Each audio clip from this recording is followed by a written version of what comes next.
Well, I've got a bunch of announcements today, so I've got a short homily for you to make up for it.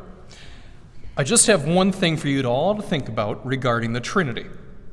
Trinity means one God, three persons. That's what the word means. Father, Son, Holy Spirit.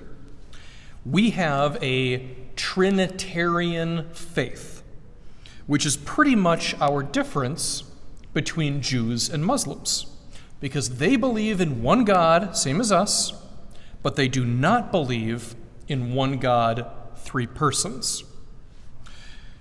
So we know as Christians, we know that God is inherently dynamic as opposed to static. God is in motion.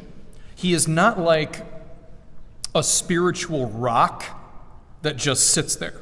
The unmoved mover is how they expressed that in ancient Greece. Rather, he is dynamic, he is motion, he is relationship, even within himself.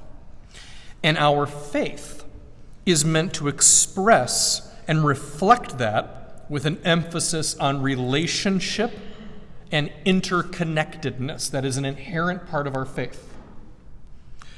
There's a powerful quote out there. I read it from Joseph Conrad, but he's very likely not the first one to make this observation.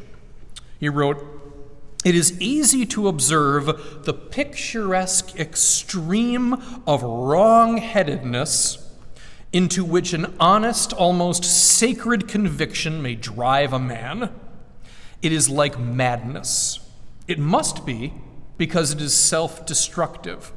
Every conviction, as soon as it becomes effective, turns into that form of dementia the gods send upon those they wish to destroy."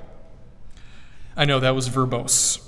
In other words, he's saying that a person's strongest values and beliefs easily become self-destructive, no matter how good they might have been in the beginning.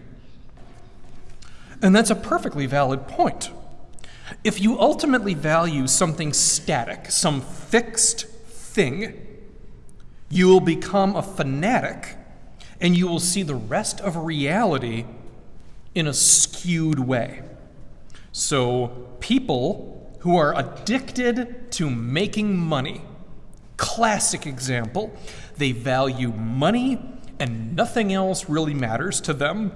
And over time, they will come to see the entire world in terms of dollars and cents. If something cannot be expressed in the form of money, it does not exist in their eyes.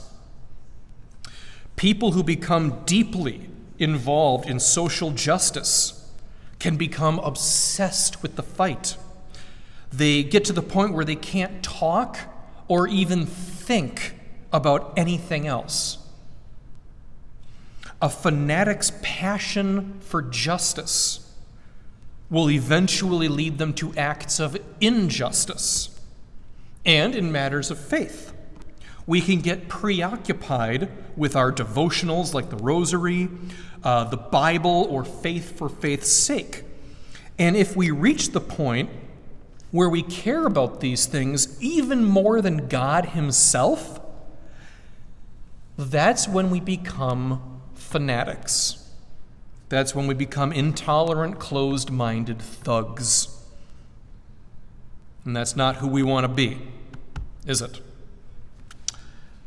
A good Christian does not have a static faith or faith in a static thing.